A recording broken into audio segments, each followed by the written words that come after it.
మొత్తం ఏ దేశానికైనా కార్మికుడు వెన్నుముక లాంటివాడు. రైతు ఎట్లయితే ఇంపార్టెంటో కార్మిక కర్షక అని చెప్తా ఉంటారు, కార్మిక కర్షక అని చెప్తా ఉంటారు, జై జవాన్ జై కిసాన్ అని చెప్తా ఉంటారు. సో ఇక్కడ కార్మికులకు సంబంధించినటువంటి అంశం గురించి తెలంగాణ రాజ్యాధికార పార్టీ ఇప్పుడు మీకు కొన్ని విషయాలు చెప్పాలనుకుంటుంది. కార్మికులు మీ అందరికీ తెలుసు, ఈ భారతదేశమే కాదు ఈ ప్రపంచంలో ఉన్నటువంటి అన్ని నిర్మాణాలకు ఆద్యం పోసింది, అన్ని నిర్మాణాలను చేపట్టింది కార్మికులే. తాజ్మహల్ ఎవరిని కట్టిరంటే ఇంకా షాజహాన్ అని చెప్పి ఒక పేరు చెప్తారు, కార్మికులు కట్టిరని ఇంకొకరు చెప్తా ఉంటారు. అంటే కార్మికుల ఇంపార్టెన్స్ అట్లాంటిది అన్నట్టు. సో చార్మినార్ బంగ్లా కట్టినా, గోల్కొండ కోట కట్టినా, ఇంకేది కట్టినా అది కార్మికులు కట్టిందే. ఇవాళ ఫ్యాక్టరీలలో లేకపోతే ఆర్టీసీలో, విద్యుత్ సంస్థలో లేకపోతే ఇతర చోట్ల పనిచేస్తున్నటువంటి అసంఘటిత కార్మికులు ఎవరైతే ఉన్నారో ఈ కార్మిక శక్తి ఒకప్పుడు ఉత్పాదక శక్తిగా ఈ భారతదేశానికి పనిచేసింది. సో ఈ కార్మికులకు సంబంధించినటువంటి అనేక చట్టాలు మనం చూసినాం. బ్రిటిష్ కాలంలో ఉన్నటువంటి చట్టాలు, ఆ తర్వాత వచ్చినటువంటి చట్టాలు, రకరకాల చట్టాలు చూసినాం.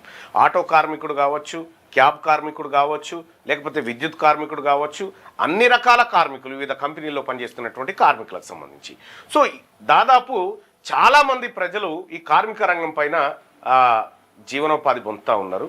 సో వాళ్ళ గురించి ఈ దేశం ఏం చేస్తూ ఉంది, ఈ రాష్ట్రం ఏం చేస్తూ ఉంది.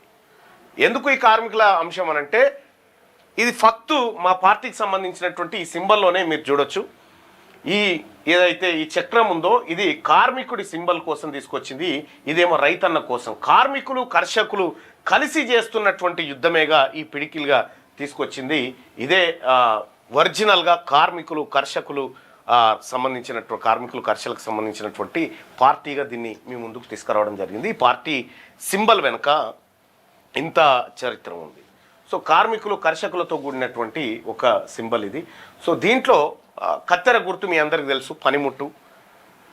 మేరాయన బట్టలు కత్తిరియాలన్నా, లేకపోతే నాయ బ్రాహ్మణ సోదరుడు తల వెంట్రుకలు కట్ చేయాలన్నా, లేకపోతే డాక్టర్ ఆపరేషన్ చేయాలన్నా, మన గొర్రెల ఉన్ని కట్ చేయాలన్నా ఈ కత్తెర అనేక చోట్ల పనికొస్తుంది. ఈ వర్గాలకు సంబంధించినటువంటి ఒక ఆయుధం, ప్రధాన ఆయుధంగా పనికొస్తుంది ఈ కత్తెర.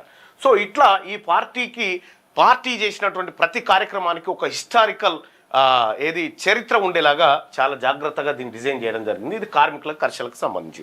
ఇందులో రైతాంగం గురించి మనం చాలాసార్లు మాట్లాడుకున్నాం, కర్షకుల గురించి మాట్లాడుకున్నాం, కార్మికుల గురించి ఇప్పుడు మాట్లాడుకోవాలి. అసలు తెలంగాణ రాష్ట్రంలో కార్మికుల పరిస్థితి ఏంది, కార్మికుల కోసం ఈ రాష్ట్ర కేంద్ర ప్రభుత్వాలు ఏం చేస్తూ ఉన్నాయి, కార్మికులకు ఏం లాభం జరిగింది, లేబర్ డిపార్ట్మెంట్ పరిస్థితి ఏంది తెలంగాణ రాష్ట్రంలో, దీని గురించి ఒకసారి మనం మాట్లాడుకోవాలి. సో 2014లో తెలంగాణ రాష్ట్రం రావడానికి కార్మికులు తమ బస్సును ఆపేసి, కార్మికులు కంపెనీలను ఆపేసి మూతబెట్టి సమ్మెలోకి వచ్చినటువంటి సందర్భంలో తెలంగాణ రాష్ట్రం కోసం కేంద్రం అనివార్యంగా ప్రకటన చేసినటువంటి సందర్భం మీ అందరికీ తెలుసు. సో ఈ కార్మికుల పరిస్థితి ప్రస్తుతం తెలంగాణ వచ్చిన రాష్ట్రంలో ఎట్లుంది ప్రతి కార్మిక సోదరుడు చూడాలి. ఇది ఆటో డ్రైవర్ అన్న చూడాలి, క్యాబ్ డ్రైవర్ అన్న చూడాలి, బస్సు కార్మికుడు చూడాలి, డ్రైవర్ అన్న కండక్టర్ అన్న అందరూ చూడాలి.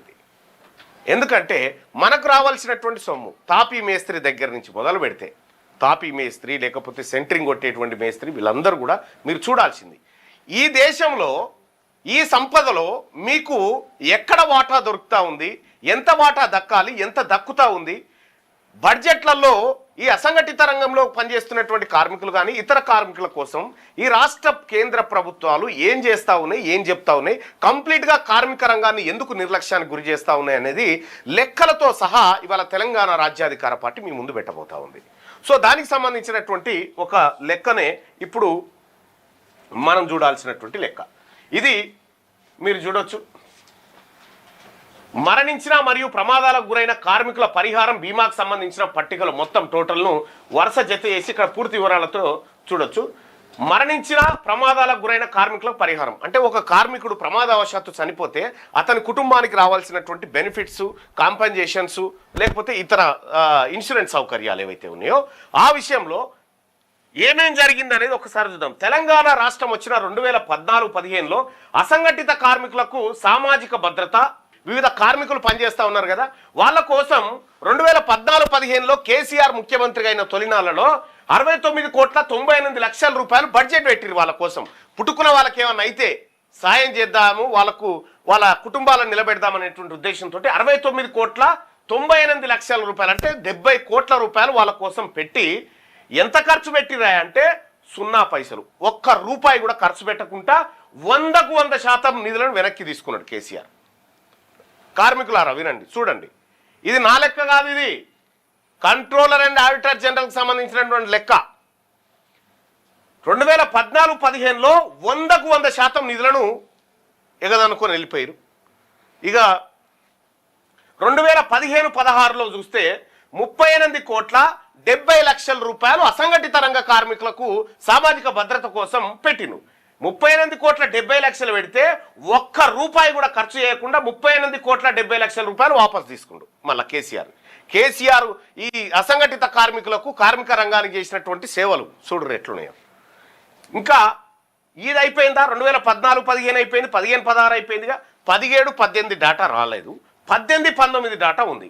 18-19 డాటా చూస్తే 66 కోట్ల 13 లక్షలు 66 కోట్ల 13 లక్షలు అసంఘటిత కార్మికుల కోసం భద్రత కోసం పెట్టి 66 కోట్ల 13 లక్షలు పెట్టి ఒక్క రూపాయి ఖర్చు చేయకుండా 66 కోట్ల 13 లక్షల రూపాయలు వాపసు తీసుకురు కార్మికులది. ఇక 2019-20లో 2019-20లో 6 కోట్ల 18 లక్షలు కేటాయించారు. ఇక ఫైనల్గా 6 కోట్ల 18 లక్షలు కేటాయించి ఒక్క రూపాయి కూడా ఖర్చు చేయకుండా 6 కోట్ల 18 లక్షల రూపాయలు వాపసు తీసుకురు. అంటే 2020 వరకు తెలంగాణ రాష్ట్రం ఏర్పడిన 2014 నుంచి 2020 వరకు కార్మిక రంగం సామాజిక భద్రత కోసం అనా పైసా కూడా రాష్ట్ర ప్రభుత్వం ఇయ్యలే, అనా పైసా కూడా ఖర్చు చేయలే. కేవలం బడ్జెట్లో ఈ బడ్జెట్ పెట్టంగానే అప్పుడు టీఆర్ఎస్ వాళ్ళు ఏం చేసేది, కార్మికులను పిలిచి పాలాభిషేకాలు చేయించుకునేది. ఖర్చు పెట్టిన అంటే ఖర్చు లేదు, ఈ ఖర్చు పెట్టిన సంగతి పెట్టని సంగతి చెప్పారు కదా, అలకేషన్ మాత్రమే చెప్తారు. ఇగో ఇది 2020 వరకు ఒక్క అనా పైసా కూడా వాడలే. ఇక తర్వాత దీంట్లోనే 2014-15 ఆమ్ ఆద్మీ బీమా యోజన పథకం అని ఉంది. ఆమ్ ఆద్మీ బీమా యోజన పథకం ఇది కేంద్ర ప్రభుత్వ గ్రాంటు. కేంద్ర ప్రభుత్వ గ్రాంటుకు రాష్ట్ర ప్రభుత్వం మ్యాచింగ్ గ్రాంట్ చేయాలి, అంటే వాళ్ళు కొంత వీళ్ళు కొంత కలిపి ఇవ్వాలన్నట్టు. ఇక్కడ 29,57,00,000 రూపాయలు కేటాయించి అందులో 17,58,00,000 ఖర్చు పెట్టి 11.9 అంటే 40% నిధులు మిగిలిపోయినాయి. అవి వాడలే, కార్మికులకు ఇవ్వచ్చు కదా ఈ నిధులు, ఒక్క రూపాయి కూడా ఇవ్వలే. ఇక 2014-15లో గీత కార్మికులకు ఎక్స్గ్రేషియా చూడరి, గౌడ సోదరులు చూడాలి, గీత కార్మికులు చేనేత కార్మికులు వీళ్ళందరూ చూడాలి. గీత కార్మికులకు 2014-15లో 4,42,00,000 రూపాయలు గీత కార్మికుల కోసం వాడతామని చెప్పి 4,42,00,000 వాడిరు, పూర్తిగా ఇది వాడిరు ఒక్క గీత కార్మికులకు సంబంధించి. ఎప్పుడు 2014-15లో. ఇక 2017-18కి వచ్చేసరికి గీత కార్మికుల పని కూడా అయింది. గీత కార్మికులకు ఎక్స్గ్రేషియా విషయంలో 13 కోట్ల రూపాయలు కేటాయించి 45% నిధులు మిగిల్చారు. వల్ల ఇక 2018-19లో గీత కార్మికులకు సంబంధించినటువంటిది 3 కోట్ల రూపాయలు కేటాయించి కేవలం 10% నిధులు 31 లక్షలు ఖర్చు చేసి 2,69,00,000 వాపసు తీసుకున్నారు గీత కార్మికులు. ఎప్పుడు 2018 కేసీఆర్ పరిపాలనలో కార్మిక యుగం ఎట్లుందో చూడరు. ఇక 2019-20లో రవాణా డ్రైవర్లకు ఏమైనా జరిగితే కాంపెన్సేషన్ ఇచ్చే విషయంలో ఇగో ఇక్కడ మాత్రం పూర్తిగా వాడిరు.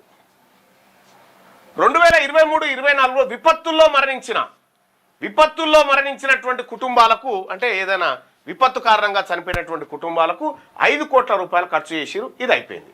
అంటే మొత్తం ఈ బడ్జెట్ తెలంగాణ రాష్ట్రం ఏర్పడినప్పటి నుంచి నిన్న మొన్నటి దాకా చూస్తే మొత్తం ఎంత అంటే ఈ రంగంలో 245 కోట్ల రూపాయలు కార్మికుల కోసం కేటాయించి 46 కోట్లు ఖర్చు చేసి 199 కోట్ల రూపాయలు వాపస్ ఎత్తుకొని పోయారు. అంటే 81% నిధులు వాడలేదు, ల్యాప్స్ అయిపోయినాయి. దీనికి అప్పుడు కార్మిక శాఖ మంత్రి ఎవరుండే, మల్లారెడ్డి గారు. ఇగో ఇది కార్మికులకు సంబంధించి. ఇక మరి ఇప్పుడు ఎట్లుంటుందో కార్మిక శాఖ మంత్రి ఆయన చెప్పాలి. ఇక ఈ కార్మిక సంగతి అంటే ఈ మొత్తం పరిశీలిస్తే కార్మికుల కోసం ప్రభుత్వం బడ్జెట్లో 245 కోట్ల రూపాయలు కేటాయించి అందులో వాస్తవంగా కుటుంబాలకు బీమా కోసం ఖర్చు చేసింది కేవలం 46 కోట్లు మాత్రమే. ఏకంగా 81% నిధులు అంటే 199 కోట్ల 10 లక్షల రూపాయలు కార్మికులకు చేరకుండానే ప్రభుత్వం వెనక్కి తీసుకుంది. ముఖ్యంగా అసంఘటిత రంగ కార్మికులు భవన నిర్మాణ తదితర కోసం పెట్టిన బడ్జెట్ 100% నిధులు ల్యాప్స్ అయిపోయినాయి. చూసిరు కదా, ఇవి కార్మికుల కోసం తెలంగాణ రాష్ట్రంలో జరిగినటువంటి మోసం. ఈ ప్రభుత్వాలు చెప్తా ఉంటాయి, కార్మికులారా మనది మన పార్టీ. ఏం పార్టీ ఇది? ఏం పార్టీ ఇది? బీఆర్ఎస్ కథ అట్లుందిగా, కాంగ్రెస్ కథ కూడా గట్లే ఉంది సేమ్. కాంగ్రెస్ లెక్కలు కూడా ఇంకా పూర్తి కాలేదు, అవి పూర్తి కాగానే తెచ్చి మేము ముంగటేస్తా. ఇంత దుర్మార్గమా ఇవే ఆ లెక్కలు? ఇంకా ఇదే కాదు,